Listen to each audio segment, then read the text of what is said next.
इस लेक्चर के अंदर हम देखेंगे कि टेक्स्ट डेटा टाइप्स क्या होती हैं और हम इसे किस तरह से डिफ़ाइन करते हैं। हम डेटा टाइप के अंदर स्ट्रिंग की फॉर्म में डाटा होता है जिसे हम लोग दो तरीक़ों से वेरिएबल के अंदर स्टोर करवा सकते हैं। एक तो हम सिंगल कोट के अंदर स्टोर करवाते हैं और दूसरा जो कि हम डबल कोट के अंदर इसे स्टोर करवा सकते हैं। हमने वेरिएबल्स वाले लेक्चर के अंदर भी स्ट्रिंग को देखा था कि कैसे इसे वेरिएबल के अंदर स्टोर करवाते हैं। अगर आपने वो लेक्चर नहीं देखा तो ऊपर कार्ड में इसका आपको लिंक मिल जाएगा, इसे आप देख सकते हैं। अब हम इसमें डिटेल के साथ जो स्ट्रिंग की डेटा टाइप है उसको देखेंगे। सबसे पहले तो स्ट्रिंग क्या आती है? स्ट्रिंग जस्ट एक कलेक्शन ऑफ टेक्स्ट होती है जिसे हम लोग सिंगल लाइन में भी लिख सकते हैं और मल्टीपल लाइन में भी लिख सकते हैं। हम लोग इसके अंदर ये देखेंगे कि किस तरह से हम लोग स्ट्रिंग में से एक मखसूस वर्ड को प्रिंट करवा सकते हैं, किस तरह से हम इंडेक्सिंग के ज़रिए उसे प्रिंट करवा सकते हैं। लाइक हम उसमें स्लाइसिंग यूज़ करेंगे। स्ट्रिंग की जो है लेंथ भी फाइंड करेंगे। लूप के थ्रू हम लोग उसे प्रिंट भी करवाएंगे कि एक लूप लगाएंगे और पूरे का पूरा स्ट्रिंग हमें प्रिंट हो जाएगा। स्ट्रिंग की मॉडिफिकेशन करेंगे, इसमें हम वाइट स्पेस को रिमूव करेंगे, सो ऑन। इसी तरह से हम इसे अपने प्रैक्टिस के अंदर देख लेते हैं। तो चलते हैं VS कोड के ऊपर और इसे प्रैक्टिकली देख लेते हैं।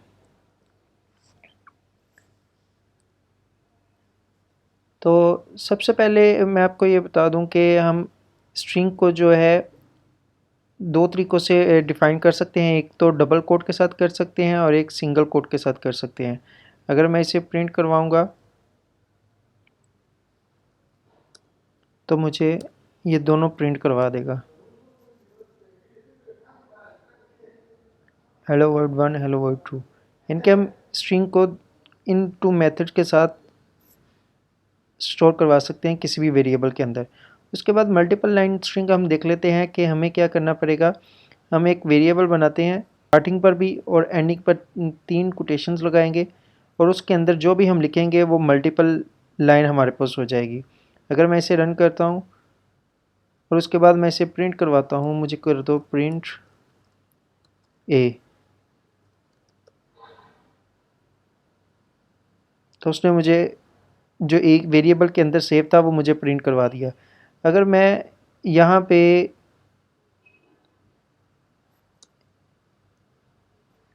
इस तरह से सिर्फ सिंगल एक दफ़ा कोट लगाऊंगा तो ये मुझे एरर थ्रो करेगा कि आप इस तरह से इसे डिफ़ाइन नहीं कर सकते। अगर मैं इस यहाँ पे 3 कोटेशंस लगाऊंगा तो यहाँ से एरर रिमूव हो जाएगा और इस तरह से हम इसे स्टोर कर सकते हैं। ये था सिंगल कोटेशन के अंदर। हम इसमें डबल कोटेशन के साथ भी इसे स्टोर करवा सकते हैं। लाइक स्टार्टिंग पर भी 3 कोट्स लग जाएंगे और एंडिंग पर भी 3 कोट हम लगा देंगे। आप देख सकते हैं ये सेल जो है वो रन हो गया, इसका मतलब ये वेरिएबल में जाके स्टोर हो गया। उसके बाद हमने पढ़ा था कि हम स्लाइसिंग को देखेंगे। स्लाइसिंग बेसिकली होता क्या है कि ये होता है कि आपने अगर एक वेरिएबल के अंदर जो स्ट्रिंग सेव है उसमें से कोई पार्ट प्रिंट करवाना है तो आप उसके लिए आप स्लाइसिंग यूज़ करेंगे। लाइक मैंने कहा कि ए मेरे पास एक वेरिएबल है और उसके अंदर सेव है हेलो वर्ड। मैं चाहता हूँ कि ए के अंदर इंडेक्स 1 के ऊपर जो भी पड़ा हुआ है वो मुझे प्रिंट करवा दो। तो क्या होगा, 0 और 1 के ऊपर ई पड़ा हुआ है तो उसने मुझे ई प्रिंट करवा दिया। इंडेक्सिंग के थोड़ा सा मैं आपको ओवरव्यू देता चलूँ कि इंडेक्सिंग जो होती है वो हमारी 0 से स्टार्ट होती है और ऑनवर्ड चलती है। ठीक है, तो यहाँ पे क्या होगा, एज 0 पे एज है और 1 पे क्या है, ई है हमारे पास, तो उसने मुझे ई प्रिंट करवा दिया। इसी तरह से मैं इसे रेंज भी दे सकता हूँ कि मुझे यहाँ से लेके यहाँ तक की जो स्ट्रिंग है वो मुझे प्रिंट करवा दो। मैंने उसे कहा कि आपने 0 से स्टार्ट करना है और 5 तक जो है वो मुझे प्रिंट करवाना है। ये क्या करेगा, 0 1 2 3 4 5। इसकी इंडेक्सिंग जो है वो 0 से स्टार्ट होती है और n-1 तक चलती है। लाइक ये हमारे पास स्टार्टिंग वैल्यू होगी और ये हमारे पास एंडिंग वैल्यू होगी और जो भी एंडिंग वैल्यू होगी उसमें से 1 माइनस करके वो हमें प्रिंट करवा देगा। तो इसमें क्या होगा, 0 1 2 3 4 5, 5 में से 1 -1 करेगा तो 4 तक रहेगा, तो ये हमें हेलो प्रिंट करवा देगा।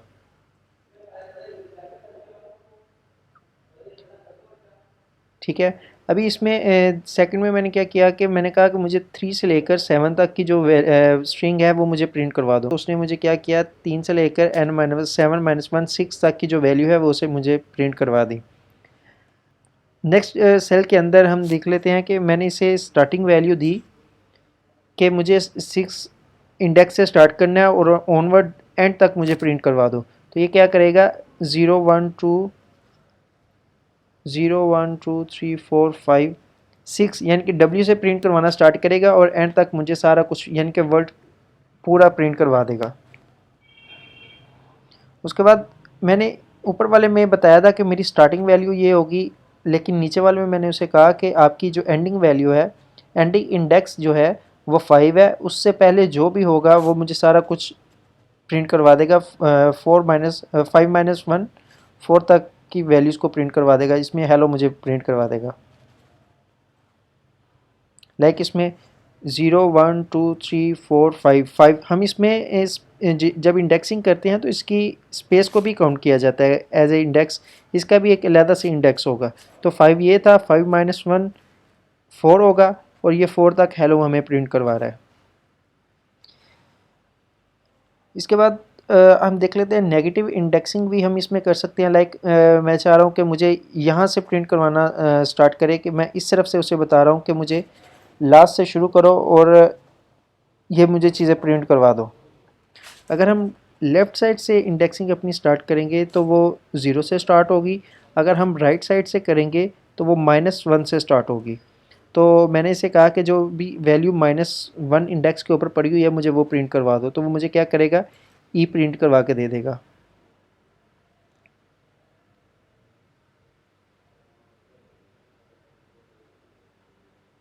उसके बाद नेक्स्ट सेल में मैंने उसे कहा, उसके बाद मैंने इसमें भी नेगेटिव साइड में इंडेक्सिंग में भी उसे रेंज दे दी कि मुझे -5 से लेके -1 तक की वैल्यूज़ को प्रिंट करवा दो। तो वो क्या करेगा, 1 2 3 4 5 5 से ए से स्टार्ट करेगा, -1 इसमें से भी हम -1 करेंगे तो -2। तो ये हमें ए डबल पी एल की एल तक जो है वैल्यू प्रिंट करवा देगा। ठीक है। लाइक लास्ट वाली से एंडिंग वैल्यू जो भी होगी उसमें से -1 हम करते हैं। इसका ये फार्मूला है कि n से लेकर n-1 तक की वैल्यूज़ को प्रिंट करवाना है। इस तरह से हमने देखा कि हम इसमें जो है वो स्लाइसिंग किस तरह से करते हैं। अब हम चाह रहे हैं कि हमें स्ट्रिंग की जो है वो लेंथ मालूम करनी है। तो उसके लिए क्या है सिंपल फंक्शन, कि हमारे पास एक वेरिएबल है एप्पल नाम, एप्पल, जिसके अंदर वैल्यू सेव है और मैंने कहा कि मुझे इसकी जो लेंथ है वो मुझे बता दो। मैंने आपको बताया कि जो इंडेक्सिंग है वो 0 से स्टार्ट होती है और सो ऑन चलती है n-1 तक, लेकिन जो लेंथ होगी वो 0 से नहीं 1 से स्टार्ट होगी। तो इसमें कितने अल्फ़ाबेट हैं, 1 2 3 4 5। तो हम उसने हमें 5 प्रिंट करवा दिया। इस फॉर लूप के अंदर भी इंडेक्सिंग यूज़ होती है। लाइक सबसे पहले इस आई में बाय डिफ़ॉल्ट क्या आएगा, 0 0 इंडेक्स पे जो भी वैल्यू होगी वो यहाँ पे प्रिंट हो जाएगी। फिर आएगी 1 2 3 और 4। इस तरह से हर लाइन में एक अल्फ़ाबेट प्रिंट हो जाएगा हमारे पास। आप देख सकते हैं कि लूप पहली दफ़ा चला उसने हमें ए प्रिंट करवाया, फिर दूसरी दफ़ा चला पी प्रिंट करवाया, तीसरी दफ़ा चला पी, इस तरह से उसने हमें एप्पल प्रिंट करवा दिया। हम इसे एक अलहदा वेरिएबल के अलावा हम डायरेक्ट भी फॉर लूप के अंदर दे सकते हैं कि हमें इस स्ट्रिंग के अंदर से वैल्यूज़ को प्रिंट करवा दो। तो इस तरह से हम for I in Apple string हमने दे दी और प्रिंट क्या करवा दिया, आई पे 0 इंडेक्स होगा वो 0 पे चलेगा, फिर 1 पे चलेगा, फिर 2 पे, इस तरह से हमें एप्पल प्रिंट करवा देगा। स्ट्रिंग मॉडिफिकेशन को हम देख लेते हैं। अभी सबसे पहले इसमें क्या है कि हमने एक स्ट्रिंग क्रिएट की हुई है और अब हम उसे अपर केस के अंदर कन्वर्ट करना चाहते हैं। तो क्या होगा, एक्स के अंदर मैंने एक स्ट्रिंग सेव की एप्पल नाम से और मैंने जस्ट उस फंक्शन को कॉल कर ली पाइथन के प्री डिफाइंड अपर।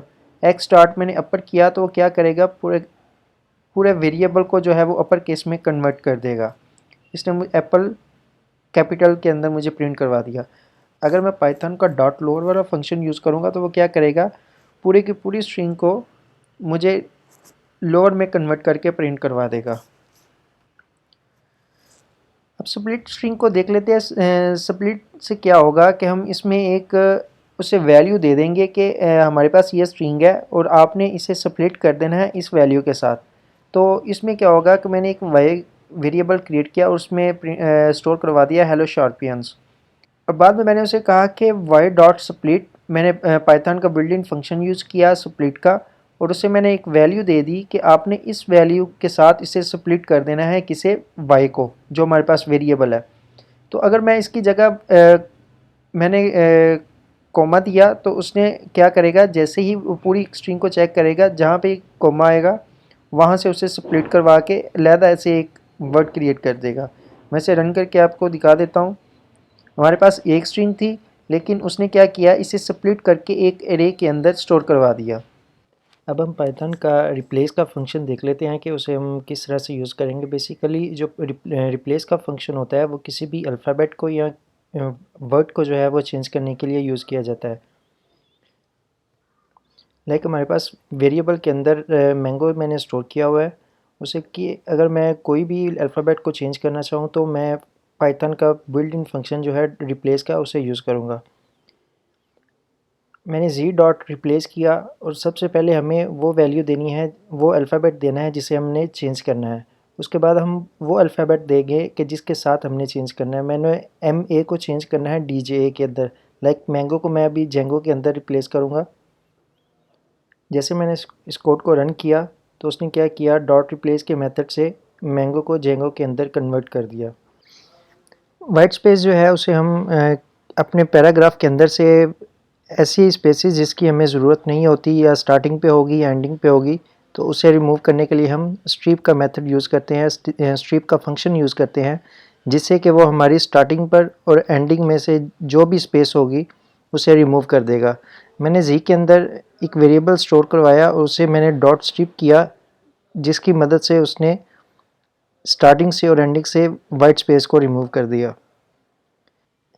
ऐसे स्पेशल करैक्टर्स जिन्हें हम अपनी स्ट्रिंग के अंदर ऐड करना चाहते हैं लेकिन पाइथन हमें उस चीज़ की परमिशन नहीं देता, तो उस जगह पे हम एस्केप करैक्टर्स यूज़ करते हैं।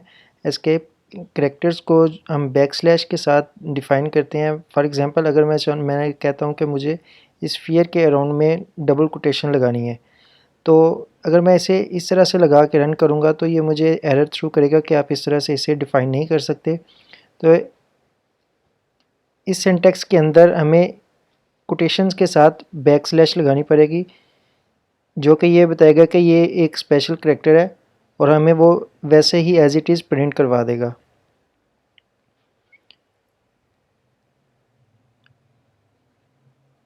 नेक्स्ट सेल के अंदर हम स्लैश एन को यूज़ कर रहे हैं। इससे क्या होगा कि हमारा इस पार्ट के बाद एक न्यू लाइन स्टार्ट हो जाएगी, जिसे कि हम नेक्स्ट लाइन के अंदर इस आउटपुट को शो करवा सकते हैं। नेक्स्ट हम स्ट्रिंग कॉन्कैटिनेशन को देखेंगे कि हमारे पास दो वेरिएबल हैं, दोनों के अंदर स्ट्रिंग के अंदर वैल्यूज़ सेव हैं और हम उन दोनों को ऐड करवाना चाहते हैं। तो उसके लिए हम क्या लिखेंगे, ए के अंदर हमारे पास हेलो लिखा हुआ है और बी के अंदर शार्पियंस लिखा हुआ है। तो मैं इन दोनों को कॉन्कैटिनेट करवाऊँगा तो दरमियान में दोनों के प्लस का साइन लगाऊँगा, जिससे कि दोनों की स्ट्रिंग जो है वो प्लस हो जाएगी और मेरे पास प्रिंट आउट हो जाएगी। अब हमारे पास दो वेरिएबल्स हैं, इसकी एक के अंदर स्ट्रिंग की वैल्यू मौजूद है और एक के अंदर इंटीजर सेव है।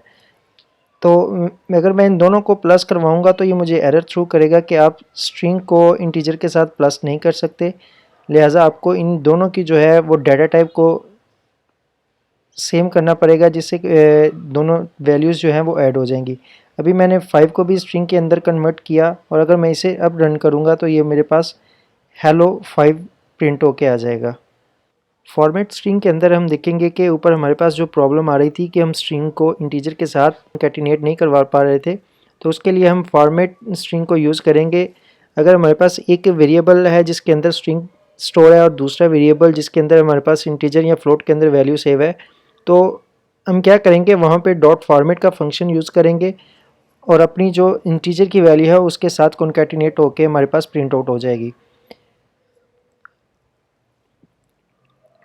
हमारे पास इसे फॉर्मेट स्ट्रिंग करने के दो तरीके होते हैं, एक तो डॉट फॉर्मेट का मेथड है और एक एफ स्ट्रिंग का मेथड है।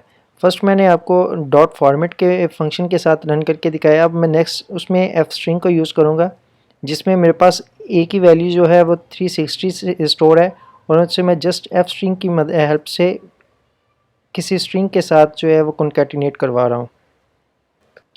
इसमें हम डायरेक्ट वैल्यू भी दे सकते हैं, जो हमने अपना इंटीजर या फ्लोट को स्ट्रिंग के साथ कॉन्कैटिनेट करवाना है, और अलहदा से वेरिएबल के अंदर स्टोर करवा के भी उसे पास कर सकते हैं।